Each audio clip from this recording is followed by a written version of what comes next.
Good morning आज live student. हमारा unit second का लेक्चर नंबर 3 है। उसमें टॉपिक है गॉस नियम। ठीक है, यूनिट जो सेकेंड हाफ में उसमें मैं 2 लेक्चर पहले से डाल चुका हूँ। पहला जो लेक्चर था वो था एरिया वेक्टर का, एक था एरिया वेक्टर का और दूसरा था इलेक्ट्रिक फ्लक्स का। यानी ये 2 वीडियो मैं पहले डाल चुका हूँ यूनिट सेकेंड में। अभी जो तीसरा वीडियो है वो गाउस नियम का है। तो गाउस नियम की जो डेफिनेशन है यानी गाउस का जो नियम है वो मैंने यहाँ लिखा है। देखो इसमें क्या है, किस लिए हम काम में लेते हैं। पहली बात, गाउस नियम इलेक्ट्रिक फ्लक्स से संबंधित होता है। जो इलेक्ट्रिक फ्लक्स की मैंने पीछे डेफिनेशन बताई है उसी से संबंधित गाउस नियम है। तो जो पिछला वीडियो था उसको मैं फटाफट एक बार रिवाइज कर देता हूँ। इलेक्ट्रिक फ्लक्स का उसमें हमने क्या पढ़ा था, इलेक्ट्रिक फ्लक्स में हमने क्या पढ़ा था। तो जो इलेक्ट्रिक फ्लक्स था उसकी जो डेफिनेशन हमने लिखी थी D phi equal to E dot D S vector, यानी ये था अल्पांश क्षेत्रफल। यानी क्षेत्रफल सदिश राशि होती है लेकिन पूरा एक पृष्ठ होता है, जैसे ये एस इसका क्षेत्रफल है तो इसका एक छोटा सा भाग लिया था हमने ds। ठीक है, इसकी दिशा विलंब तो बाहर की ओर थी। तो ये है क्षेत्रफल अल्पांश और ये है विद्युत क्षेत्र। इन दोनों का जो हमने अदिश गुणा किया था, स्केलर प्रोडक्ट किया था, वो किसके बराबर आया था, फ्लक्स के बराबर आया था। दूसरी परिभाषा हमने कैसे लिखी थी फ्लक्स की, एक परिभाषा हमने इस प्रकार लिखी थी, किसी भी पृष्ठ के लंबवत गुजरने वाली विद्युत क्षेत्र रेखाओं की संख्या क्या कहलाता है, विद्युत फ्लक्स कहलाता है। ये कैसी राशि थी, अदिश राशि थी। इसका मात्रक विमा उसके बारे में हम पिछले वीडियो में अध्ययन कर चुके हैं। अदिश राशि ये थी क्योंकि 2 सदिश राशियों कौन सा गुणा हो रहा है, अदिश गुणा हो रहा है। तो d फाई इक्वल टू ये डॉट टैग कितना आया था, A D S cos theta, ये हमारे पास है। ये कब था, ये विद्युत फ्लक्स तब है जब आपके पास एक छोटा सा अल्पांश हो। क्या हो, अल्पांश हो। कोई भी टोटल पृष्ठ आपके पास s है, उसका अल्पांश कितना है, ds है, तो तब हमारे पास विद्युत फ्लक्स ये था। लेकिन अगर आपको पूरे पृष्ठ का, इस पूरे पृष्ठ का फ्लक्स निकालना हो तो आप कैसे निकालोगे, d फाई इक्वल टू इसका समाकलन e ds cos थीटा। ये इसके द्वारा समाकलन का मतलब पूरी वैल्यू देना, टोटल वैल्यू देना, यानी सम करना। तो समाकलन के द्वारा हम पूरे पृष्ठ का फ्लक्स निकाल सकते हैं। अगर अल्पांश हमारे पास है तो अगर उसका समाकलन कर दिया तो हमारे पास ये टर्म आएंगे। तो इधर हम प्लस समाकलन कटेगा तो फाई इक्वल टू कितना आएगा, e ds cos थीटा। ये हमारे पास आएगा विद्युत फ्लक्स। अगर आपके पास बंद पृष्ठ हो, ये बंद पृष्ठ हो तो आप कैसे लिखोगे, phi equal to integration close. अब इसका मतलब समझो, इंटीग्रेशन क्लोज यानी बंद पृष्ठ के लिए, ये चिन्ह किस लिए लगाया मैंने, बंद पृष्ठ के लिए integration close e ds cos theta, बंद पृष्ठ के लिए। तो जो फ्लक्स था पिछले वीडियो में हमने पूरा डिटेल से पढ़ा है, उसको थोड़ा और बढ़ाया है। उसमें यहाँ तक हमने पढ़ लिया था कि अल्पांश का फ्लक्स हो गया। अब हमारे पास पूरे पृष्ठ का फ्लक्स निकालना है तो हमने क्या कर दिया, इसका इंटीग्रेशन कर दिया, समाकलन कर दिया, तो पूरे पृष्ठ का हमें फ्लक्स मिल गया। अगर ऐसा चिन्ह आपको मिले कहीं तो इसका मतलब समझ जाना कि बंद पृष्ठ का फ्लक्स है, क्लोज इंटीग्रेशन है, बंद पृष्ठ है, पूरा 3D पिक्चर है जिसमें x y z तीनों कोऑर्डिनेट काम में आ रहे हैं। ये इक्वेशन बहुत इंपॉर्टेंट है, यानी यहाँ तक। अब हमारे पास है गाउस नियम। गाउस नियम के अंदर क्या है, ये भी फ्लक्स के बारे में ही बताएगा। जो गाउस का नियम है वो किसके बारे में बताएगा, फ्लक्स के बारे में ही बताएगा।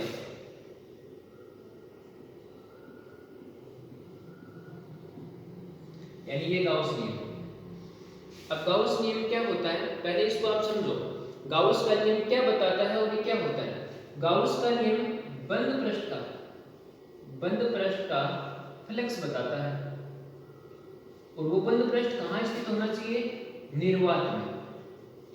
देखो दोनों टॉपिक आपको रिलेट करके पढ़ने होंगे, एक विद्युत फ्लक्स का, एक गाउस नियम का। जो विद्युत फ्लक्स हमने निकाला है अभी, phi equal to E D S cos theta बंद पृष्ठ का, ठीक है, समाकलन क्लोज कर कर। ये भी फ्लक्स ही है, गाउस का नियम भी फ्लक्स ही बताएगा, तो दोनों में कंफ्यूज नहीं होना है, दोनों को अलग अलग रखना है। जो फ्लक्स की बेसिक परिभाषा है वो यही है, फ्लक्स की जो बेसिक परिभाषा है वो यही है। अब ये गाउस का नियम है, नया नियम है, इसके अनुसार बंद पृष्ठ का फ्लक्स कितना होगा वो अलग बात है, कि गाउस नियम के अनुसार बंद पृष्ठ का फ्लक्स कितना होता है वो अलग बात है, फ्लक्स की परिभाषा से फ्लक्स कितना है वो अलग बात है। तो गाउस नियम ने क्या बताया, गाउस नियम ने भी क्या बताया, बंद पृष्ठ का फ्लक्स होता है। पहली इंपॉर्टेंट बात गाउस नियम की, कि गाउस नियम सिर्फ बंद पृष्ठ के लिए ही लागू होगा। जो गाउस का नियम है वो किसके लिए लागू होगा, बंद पृष्ठ का फ्लक्स ही बताएगा, और बंद पृष्ठ के लिए ही लागू होगा। बंद पृष्ठ कहाँ होना चाहिए, निर्वात में उपस्थित होना चाहिए। अब बंद पृष्ठ का फ्लक्स कितना होगा, देखो निर्वात में रखिए बंद पृष्ठ का फ्लक्स, उस बंद पृष्ठ में उपस्थित कुल आवेश, बंद पृष्ठ में उपस्थित है कुल आवेश, जैसे आपके पास ये स्फीयर है, गोला है कोई, इसमें कुल आवेश से मान लो q प्लस का q और प्लस का q, तो कुल आवेश कितना होगा इसका 2q समेशन q जोड़, ये योग का मतलब समेशन, ठीक है, तो कुल आवेश कितना होगा इसका 2q तथा 1/ε0 के गुणनफल के बराबर होता है। निर्वात में रखिए बंद पृष्ठ का फ्लक्स है, उस बंद पृष्ठ में उपस्थित कुल आवेश, उस बंद पृष्ठ में उपस्थित है कुल आवेश, यानी कोई बंद पृष्ठ उसमें उपस्थित कुल आवेश तथा 1/ε0 के गुणनफल के बराबर होता है, यानी कुल आवेश का और 1/ε0 का गुणनफल किसके बराबर होगा, बंद पृष्ठ के फ्लक्स के बराबर होगा। बंद पृष्ठ कहाँ होना चाहिए, निर्वात में होना चाहिए। ये बहुत इंपॉर्टेंट कंडीशन है गाउस नियम की। गाउस नियम बंद पृष्ठ के लिए लागू होगा, बंद पृष्ठ का ही फ्लक्स बताएगा। इसको देखो, in vacuum the net electric flux through a close surface, यानी वैक्यूम के अंदर कोई क्लोज सरफेस है, उसका जो इलेक्ट्रिक फ्लक्स है वो कितना होगा, is equal to 1/ε0 time of the net charge enclosed by the surface. दोनों लैंग्वेज में मैंने लिखा है, तो अब इसको स्टेटमेंट है, गाउस नियम का क्या है, स्टेटमेंट है, ये इंपॉर्टेंट है, एग्जाम में यही लिखना होता है। तो बंद पृष्ठ का फ्लक्स कितना होगा, पहली बात गाउस नियम बंद पृष्ठ के लिए लागू होगा, बंद पृष्ठ का फ्लक्स कितना होगा, बंद जो आपके पास बंद पृष्ठ में कुल आवेश है तो 1/ε0, ε0 क्या है, ε0 यूनिट फर्स्ट जब आपको आएगी तभी आपको यूनिट सेकंड आएगी, ये तो संभव नहीं है। निर्वात की विद्युतशीलता, निर्वात की विद्युतशीलता, ये निर्वात की विद्युतशीलता है।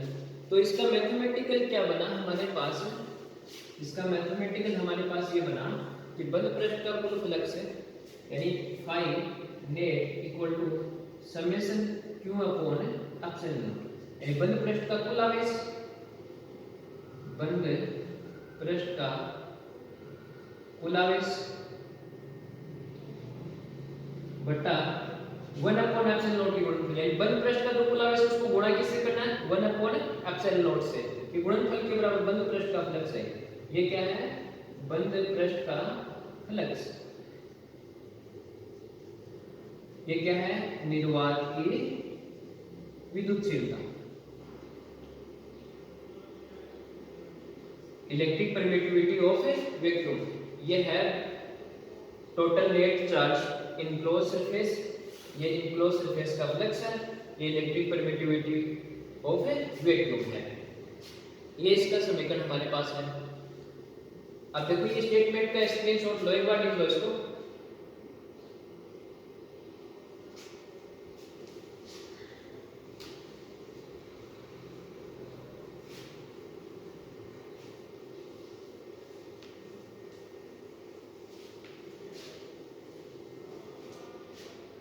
अब देखो फाई नेट इक्वल टू हमारे पास कितना आया, समेशन q/ε0, ये गाउस नियम के अनुसार बंद पृष्ठ का फ्लक्स आया हमारे पास, किसके अनुसार, गाउस नियम के अनुसार। अब पहले यूनिट में मैंने क्या बताया था कि इक्वल टू कितना होता है 1/4πε0, पहले यूनिट का वीडियो में बताया था कूलॉम नियम में। तो अगर यहाँ से मैं ε0 की वैल्यू निकालूं तो कितना आएगा 1/4π, यानी 1/ε0 की वैल्यू कितनी होगी 4π के, तो ये वैल्यू मैं यहाँ पुट करूंगा तो फाई नेट कितना आएगा समेशन क्यू और साथ में कितना आएगा 4 पाई ए। तो इस इक्वेशन को हम इस प्रकार भी लिख सकते हैं, ऊपर वाली इक्वेशन को ऐसे भी लिख सकते हैं। तो ऐसे लिखेंगे तो स्टेटमेंट चेंज हो जाएगा। इसमें हम कैसे क्या बोल रहे हैं कि बंद पृष्ठ का कुल आवेश तथा 1/ε0 के गुणनफल के बराबर क्या होता है, बंद पृष्ठ का फ्लक्स होता है। लेकिन यहाँ पर क्या बोलेंगे कि जो बंद पृष्ठ का कुल आवेश है और 4 पाई के गुणनफल के बराबर क्या होता है, बंद पृष्ठ का फ्लक्स होता है। लेकिन आप एक ही ध्यान रखो, यही स्टेटमेंट ये तो न्यूमेरिकल के लिए सोल्व करने के लिए काम में आएगा। ये स्टेटमेंट न्यूमेरिकल सोल्व करने के लिए काम आएगा, क्योंकि k की वैल्यू आपको पता है 9 × 10⁻9 होती है न्यूटन इनटू मीटर स्क्वायर बटे कूलम स्क्वायर। पाई की वैल्यू आपको पता है 3.14 होती है, 4 कांस्टेंट है और फिर समेशन क्यू आपको मिलेगा क्वेश्चन में। तो इससे कैलकुलेशन आसान होगी। बाकी आपको स्टेटमेंट जो कथन है गाउस नियम का वो इसी से लिखना है। अब देखो हमारे पास दो फ्लक्स आ गए, एक तो बंद पृष्ठ का फ्लक्स हमारे पास है समेशन q अपॉन एप्सिलॉन, एक तो हमारे पास बंद पृष्ठ का फ्लक्स है ये आ गया। किसके अनुसार, गाउस नियम के अनुसार, गाउस नियम से। लेकिन जो पिछला वीडियो मैंने समझाया विद्युत फ्लक्स का, उसमें क्या है, उसमें भी हमने फ्लक्स निकाला है फाइनाइट बंद पृष्ठ का। बंद पृष्ठ का देखो इंटीग्रेशन क्लोज किया E ds cos थीटा, ये भी बंद पृष्ठ का फ्लक्स है। बंद पृष्ठ का फ्लक्स किसके अनुसार है, फ्लक्स की परिभाषा से, फ्लक्स की डेफिनेशन से। और ये भी क्या है, बंद पृष्ठ का फ्लक्स है। लेकिन ये तो किसके अनुसार है, गाउस नियम के अनुसार है बंद पृष्ठ का फ्लक्स। और ये किसके अनुसार है, बंद पृष्ठ का फ्लक्स है, फ्लक्स की परिभाषा से। तो ये इक्वेशन क्या है, 1 और ये इक्वेशन क्या है, 2। अब इक्वेशन 1 व 2 से हम क्या लिख सकते हैं, इक्वेशन 1 व 2 से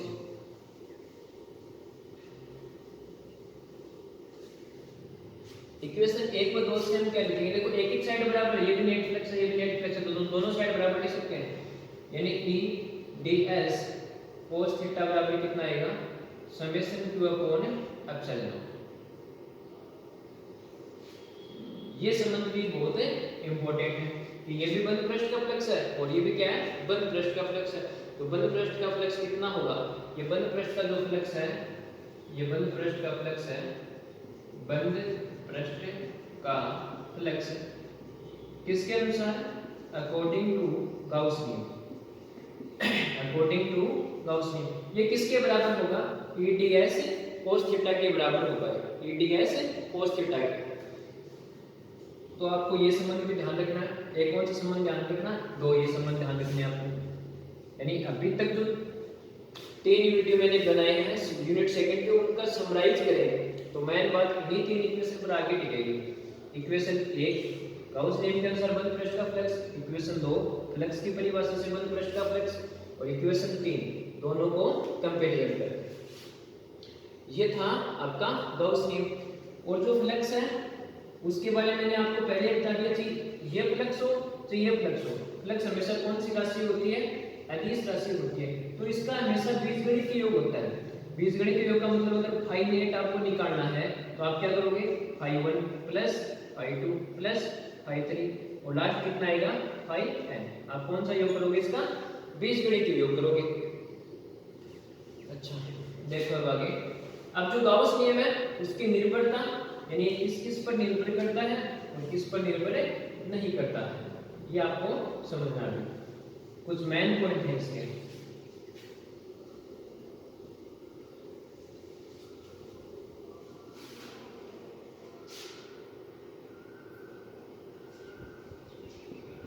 यानी गाउस नियम किस पर निर्भर करता है और गाउस नियम किस पर निर्भर नहीं करता है, ये आपको अभी समझना है। तो पहला पॉइंट, इसमें 5 पॉइंट बताऊंगा, कंपटीशन के तौर से बहुत ही इंपॉर्टेंट पॉइंट है।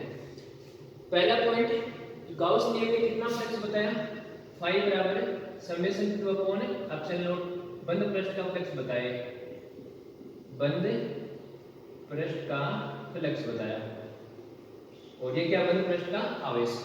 पहला पॉइंट यानी गाउस नियम किस पर निर्भर नहीं करता। पहले वो पॉइंट बता रहा हूं, यानी किन किन चीज पर निर्भर नहीं करता। तो पहला पॉइंट है आकार, यानी बंद पृष्ठ का जो आकार, आकृति और क्षेत्रफल पर गाउस नियम निर्भर नहीं करता। गाउस नियम निर्भर नहीं करता है, पहला पॉइंट है। यानी गाउस नियम किस पर निर्भर नहीं करेगा? जो बंद पृष्ठ ना आपके पास, उसके आकार, आकृति और क्षेत्रफल पर निर्भर नहीं करेगा। एग्जांपल, जैसे आपके पास एक बंद पृष्ठ ये है, एक बंद पृष्ठ आपके पास ये है, एक इस प्रकार का बंद पृष्ठ है, एक आपके पास बंद पृष्ठ है इस प्रकार का। इस बंद पृष्ठ में इसके सेंटर पर आवेश है Q, इसके सेंटर पर आवेश है Q, और इसके सेंटर पर आवेश है Q, और इसके भी सेंटर पर आवेश है Q। तो अगर आपसे पूछे कि इस बंद पृष्ठ का फ्लक्स बताओ गाउस नियम से, इस बंद पृष्ठ का फ्लक्स बताओ गाउस नियम से, इस बंद पृष्ठ का फ्लक्स बताओ गाउस नियम से, और इसका भी बंद पृष्ठ, तो क्या बताओगे? Find it. इसका कुल आवेश कितना है? समेशन Q बराबर कितना है? Q। तो इस फॉर्मूले के अकॉर्डिंग आप क्या लिखोगे? Q upon epsilon not. इसका भी आप क्या लिखोगे? समेशन Q बराबर क्या है? Q। तो फाइंड इट कितना आएगा? Q upon epsilon not. इसका भी आप क्या लिखोगे? Q upon epsilon not, find it. और इसका भी आप क्या लिखोगे? Q upon epsilon not. यानी आकार, आकृति और क्षेत्रफल पर निर्भर नहीं करता है। कौन है? गाउस नियम का फ्लक्स है जो बंद पृष्ठ का आकार, आकृति पर निर्भर नहीं करेगा। यानी इसका भी वही होगा, इसका भी वही होगा, इसका भी वही होगा, और ये भी वही है। ये पहला पॉइंट है, किस पर निर्भर नहीं करता। दूसरा पॉइंट है, आप साथ साथ नोट करते रहना।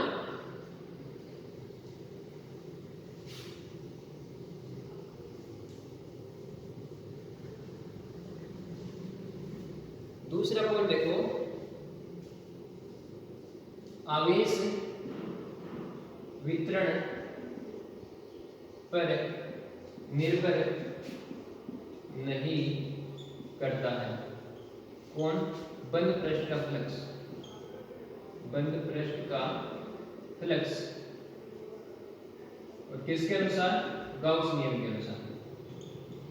यानी आवेश वितरण पर निर्भर नहीं करेगा, आवेश डिस्ट्रीब्यूशन पर डिपेंड नहीं करता है। तो देखो, आपके पास पहली आकृति इस प्रकार की है और दूसरी आकृति इस प्रकार की है। इसमें आवेश है प्लस का Q/2, दूसरा आवेश है प्लस का Q/2, इसमें है प्लस का Q/2, प्लस का Q/2, माइनस का Q/4, माइनस का Q/4, यानी प्लस का Q/2। तो आपको इस बंद पृष्ठ का फ्लक्स निकालना है। तो इस बंद पृष्ठ का फ्लक्स, ये फॉर्मूला आप काम में लोगे गाउस नियम के अनुसार। तो समेशन Q बराबर आप क्या लिखोगे? Q/2, यानी इसका कुल आवेश, समेशन Q बराबर Q/2 प्लस Q/2, तो कितना हो गया? Q। समेशन Q कितना हो गया? तो 5 बराबर Q अपॉन एप्सिलॉन नॉट। यानी कुल आवेश आपके पास कितना आया? Q। तो Q अपॉन क्या आ गया? Epsilon not. अगर इसका आपसे बंद पृष्ठ का फ्लक्स पूछे तो आप क्या लिखोगे? Q/2 plus Q/2 minus Q/4 plus Q/4। तो ये दोनों कैंसिल हो जाएंगे। यहाँ क्या बचेगा? Q। समेशन Q बराबर, यहाँ क्या बचेगा? Q। तो देखो, यहाँ आवेश वितरण पर निर्भर नहीं कर रहा है। इस पर देखो टोटल चार्ज कितना आया? Q ही आया, लेकिन इसको दो भागों में तोड़कर लिखा था Q/2 Q/2। लेकिन ऐसे डिपेंड थोड़ी कर रहा है कि किस प्रकार डिस्ट्रीब्यूट किया, वो किस पर निर्भर करेगा? वो लास्ट में कितना रहा, बस इसी से मतलब है। अंदर किस प्रकार लिखा कोई मतलब नहीं है। ऐसे ही यहाँ देखो कुल आवेश कितना है? Q है, लेकिन Q को अंदर कितने प्रकार से लिखा है? Q/2 Q/2 Q/2। तो अंदर वाले से कोई मतलब नहीं है किस प्रकार वितरित कर रखा आवेश को, सिर्फ बाहर वाले से मतलब है कि लास्ट में कितना है। तो इसका फ्लक्स भी कितना होगा? Q अपॉन एप्सिलॉन नॉट ही होगा इसका, ठीक है। एक बार इतना नोट करो आप। यानी गाउस का जो नियम है वो किस पर निर्भर नहीं करता है? आवेश वितरण पर निर्भर नहीं करता है। आवेश वितरण किस प्रकार आवेश वितरित किया है उस पर निर्भर नहीं करेगा। पहला पॉइंट था आकार, आकृति और ज्यामिति पर निर्भर नहीं करता। और दूसरा पॉइंट हमारा क्या है? आवेश वितरण पर निर्भर नहीं कर रहा। आप देखो आगे तीसरा पॉइंट, यानी गाउस का नियम आकार, आकृति, ज्यामिति पर निर्भर नहीं करता, आवेश वितरण पर निर्भर नहीं करता। और तीसरा पॉइंट क्या है जो आपका तीसरा पॉइंट देखो,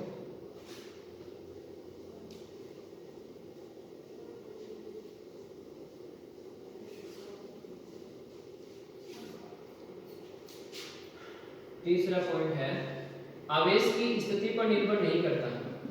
आवेश की स्थिति पर निर्भर नहीं करता है। आवेश की स्थिति पर निर्भर नहीं करता है। जैसे देखो आपके पास ये बंद पृष्ठ है, इसमें यहाँ आवेश स्थित है क्यों, और एक आवेश ये दूसरा बंद पृष्ठ है, इसमें आवेश यहाँ स्थित है, तो इसका समेशन क्यू कितना आएगा, समेशन क्यू क्यों, इसका भी समेशन क्यू कितना आएगा, क्यों आएगा। आवेश अदिश राशि होती है इसलिए हम बीजगणित योग कर रहे हैं। इसका फ्लक्स कितना होगा, q अपॉन एप्सिलॉन नॉट, और इसका फ्लक्स भी कितना होगा, q अपॉन एप्सिलॉन नॉट। लेकिन स्थिति पर निर्भर नहीं कर रहा, इसकी स्थिति यहाँ आवेश की और इसकी स्थिति यहाँ है, तो किस किस चीज पर निर्भर नहीं करता है गाउस का नियम आपसे जब पूछे। ये तीसरा पॉइंट था, ये भी एक बार नोट कर लो। जो 3 पॉइंट है यानी गाउस का नियम किस किस पर निर्भर नहीं कर रहा। 3 पॉइंट कौन कौन से हो गए। पहला पॉइंट गाउस का नियम आकार, आकृति, क्षेत्रफल पर निर्भर नहीं करता, निर्भर नहीं करता। दूसरा आवेश वितरण पर निर्भर नहीं करता, आवेश वितरण पर निर्भर नहीं करता। तीसरा पॉइंट आवेश की स्थिति पर निर्भर नहीं करता, आवेश की स्थिति पर निर्भर नहीं करता।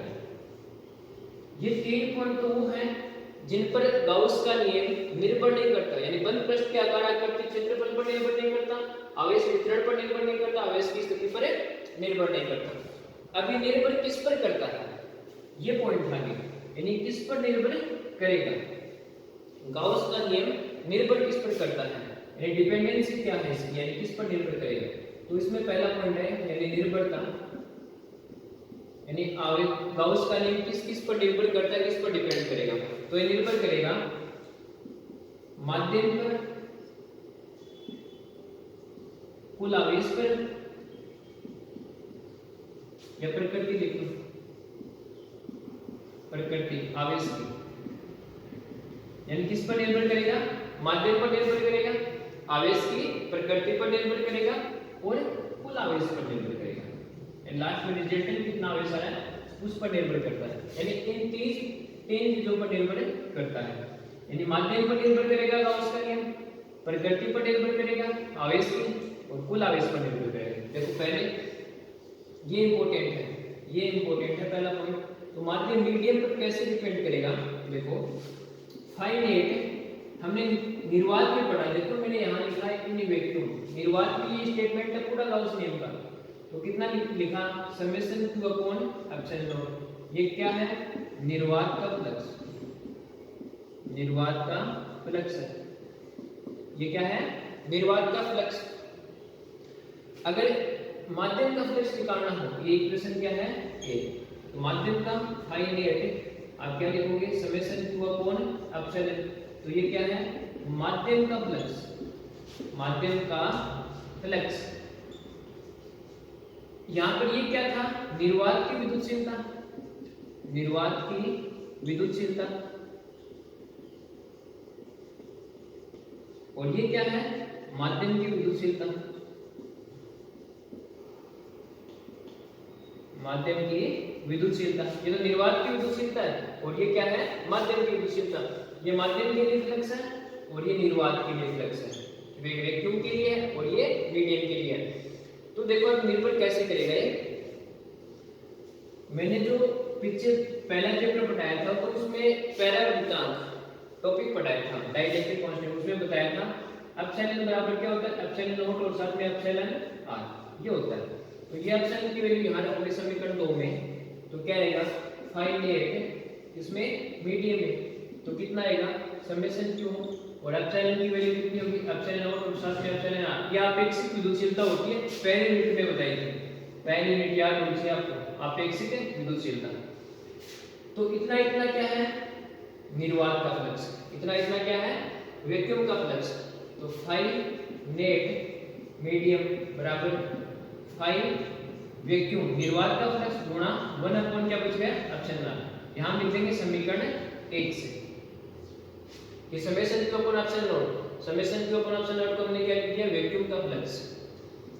तो जो माध्यम का जो फ्लक्स होगा, माध्यम का फ्लक्स आप निकालोगे तो वो निर्वात के फ्लक्स का कितना गुना होगा 1 अपॉन एप्सिलॉन गुना होगा।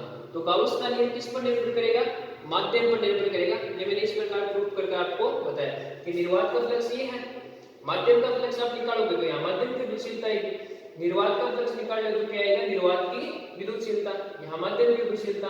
एप्सिलॉन की वैल्यू कितनी होती है एप्सिलॉन नॉट साथ में एप्सिलॉन आर होती है। तो summation Q upon epsilon not और साथ में एप्सिलॉन आर। अब इसको क्या बोला मैंने निर्वात का फ्लक्स और गुणा क्या आ गया 1 अपॉन एप्सिलॉन। तो इस पूरी लाइन को आप क्या पढ़ोगे कि माध्यम का जो फ्लक्स होता है गाउस नियम के अनुसार माध्यम का जो फ्लक्स है वो निर्वात के फ्लक्स का कितना गुना होता है 1 अपॉन एप्सिलॉन गुना होता है। तो गाउस का नियम किस पर निर्भर करता है, माध्यम पर निर्भर करेगा पहली बात, यानी किस पर निर्भर करेगा माध्यम पर, यानी पहला पॉइंट है माध्यम पर निर्भर करता है, माध्यम पर निर्भर करेगा, ठीक है। यानी फाई मीडियम कितना आएगा फाई निर्वात और गुणा 1 अपॉन एप्सिलॉन। दूसरा आवेश की प्रकृति पर निर्भर करेगा, आवेश की प्रकृति पर, आवेश की प्रकृति पर कैसे निर्भर करेगा, देखो आपके पास ये कोई क्लोज सरफेस है, दो क्लोज सरफेस है, इसमें प्लस का क्यों आवेश, प्लस का क्यों आवेश, इसमें माइनस का क्यों आवेश, इसमें माइनस का क्यों आवेश, यानी इसमें नेगेटिव का आवेश है दोनों, इसमें दोनों क्या है पॉजिटिव का आवेश। तो इसका समेशन क्यू कितना आएगा प्लस का 2q और इसका समेशन क्यू कितना आएगा माइनस का 2q। तो इसका फाई निकालोगे आप तो कितना आएगा 2q अपॉन एप्सिलॉन और इसका जब आप फाई निकालोगे तो कितना आएगा माइनस का 2q अपॉन एप्सिलॉन, यानी ये माइनस में आएगा और ये किस में आएगा प्लस में। तो आवेश पॉजिटिव है तो पॉजिटिव में आएगा और आवेश टोटल नेगेटिव में आएगा तो किस में आएगा नेगेटिव में आएगा। और तीसरा पॉइंट मैंने क्या लिखा था कुल आवेश पर निर्भर करता है, कुल आवेश पर, कुल आवेश पर निर्भर करता है। कुल आवेश पर कैसे निर्भर करेगा, देखो अगर इसमें कुल आवेश प्लस क्यू और प्लस क्यू वितरण किस प्रकार हुआ वो मतलब नहीं है, अंदर प्लस 2 को दो प्रकार से लिखा है, एक तो एक पार्ट किया क्यू एक किया प्लस क्यू, तो अंदर जो डिस्ट्रीब्यूशन है उस पर डिपेंड नहीं कर रहा, लेकिन जो कुल आवेश आ रहा है वो हम फॉर्मूले में रखते हैं। ऐसे ही -2q को अंदर दो प्रकार से लिखा -q तो इससे मतलब नहीं है, लेकिन -2q से मतलब है, तो कुल आवेश पर निर्भर करता है। तो इस वीडियो में हमने क्या क्या पढ़ा है, गाउस नियम पढ़ा है, गाउस नियम का स्टेटमेंट कथन पढ़ा है जो कि एग्जाम की दृष्टि से महत्वपूर्ण है। दूसरा किस किस चीज पर ये निर्भर करता है और किस पर ये निर्भर नहीं करता है।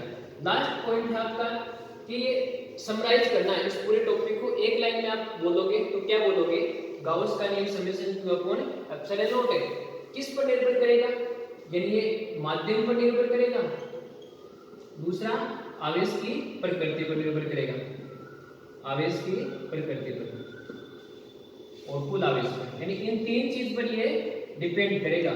कौन है गाउस का नियम, ये फॉर्मूला। दूसरा पॉइंट ये किस पर निर्भर नहीं करेगा, यानी आवेश वितरण पर निर्भर नहीं करेगा, दूसरा आवेश की स्थिति पर निर्भर नहीं करेगा, आवेश की स्थिति पर, और तीसरा जो पॉइंट हमने लिखा है वो क्षेत्रफल आकार या ज्यामिति पर निर्भर नहीं करेगा, या क्षेत्रफल बोल सकते हो, आकार बोल सकते हो या ज्यामिति बोल सकते हो, इन तीन चीजों पर ये निर्भर नहीं करता है, इस पर निर्भर नहीं करेगा और इस पर निर्भर करेगा। कौन, ये फॉर्मूला गाउस नियम वाला, ठीक है। अब अगला जो वीडियो आएगा उसमें इस गाउस नियम के न्यूमेरिकल पर हम डिस्कस करने वाले हैं, तब तक आप गाउस नियम याद रखो।